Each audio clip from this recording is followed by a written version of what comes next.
Friends at Last is the movie I'm reviewing today, and this movie can be found on PAO Films TV.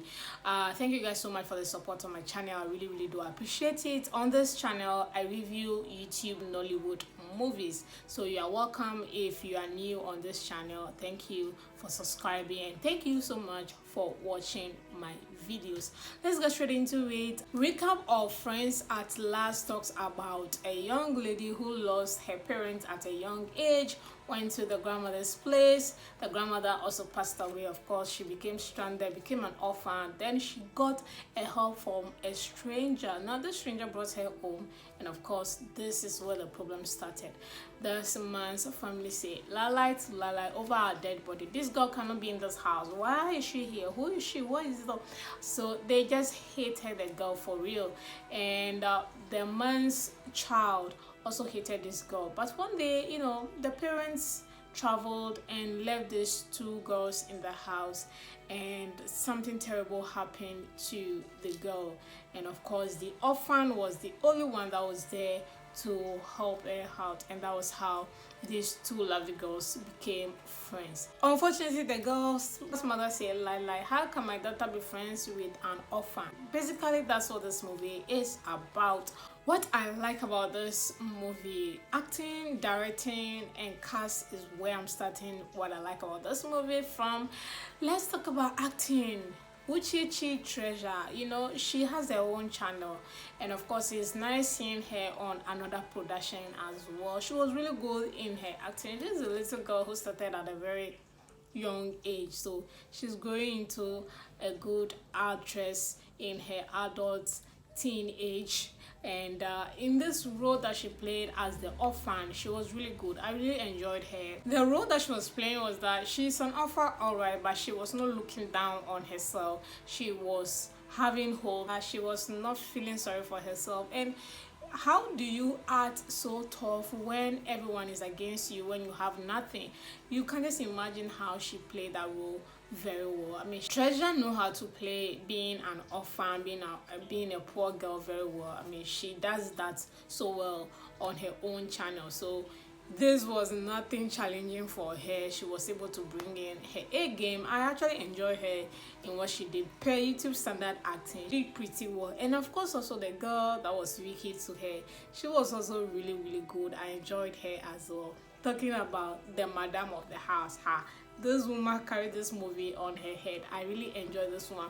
Most times the people that I praise a lot, that I like their acting, are characters that play wicked role, because they bring in that passion, they bring their innermost wickedness in their roles, and it makes the movie more interesting. You're able to invoke emotion out of your viewers or out of your fans who are watching the movie. That is how good you are when you're able to do that. So watching this movie, you become irritated by this woman's character. You are like, this one is going a little bit overboard. So yeah, if you watch this movie, you actually enjoy these characters that I have mentioned. They were the people that actually made this movie what it is. So I enjoyed their character very much. On to cinematography of this movie. Per YouTube standard, this is a basic standard cinematography. Compared to other ones that are below basic, this was actually an okay for this movie like this. So I enjoyed the cinematography. The lighting were good. Pretty much, they didn't use unnecessary color grading or color scheme for it, which was also very good. And of course also they had a lot of cameras on set, so actions and reaction from characters on a scene were shown at the right time. So I actually like that as well. So those are the two things that I like about this movie: character, acting, and of course cinematography. Moving on to what I do not like about this movie, I'll talk about the storyline. Apart from the three people who were actually making this movie what it's supposed to be, there were no twists. There was nothing to expect from this storyline. Nothing at all to expect. You knew the direction the movie was going. You knew the direction, how and when this movie is going to end. There was no expectation whatsoever on what this movie. You just know from the jump. Especially you have an idea of what this movie is about.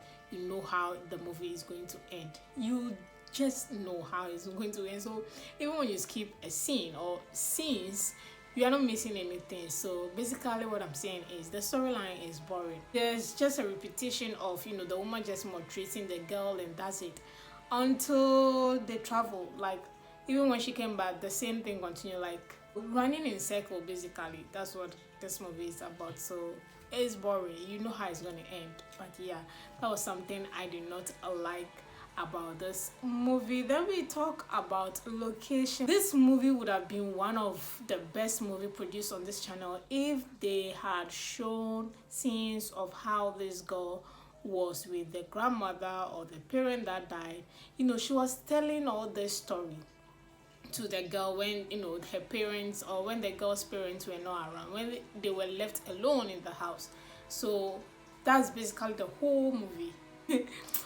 Oh guys, you know, if they were supposed to have acted these things, you would have added a little bit sauce and flavor to the movie, but they didn't. She was just sitting down telling this girl, her supposed sister, the story of how she became an orphan. So one location for all this thing. Even when the parents traveled, we didn't even see them till they came back. Like everything was just done in the house.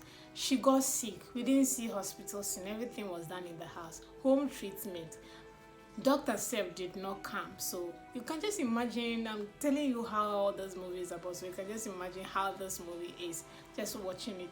If not for the wicked thing that was going on, this movie would have lacked everything. So this movie had nothing to hold on to, guys. It's like below YouTube standard basically, and it's so boring, so annoying, so disappointing. This movie is not it. Don't waste your time. I won't even cap. And that's that. And to top it all, this movie had the wrong size frame, and I'm like, hello, waiting they go on. Then this movie is so long. Like, what the hell is, guys? This movie is not it. And on that note, I'll rate this movie as 0.5 over 10. I mean, if you want to watch it, you can go ahead. You know, Friends at Last is showing on PAO Films TV. Do what to watch if you're interested. But I would definitely not recommend this movie for anybody at all. There are better movies on YouTube, which of course, as I review them, I always highly recommend them along the way. So guys, thank you so much for watching. I'll see you all in my next movie review.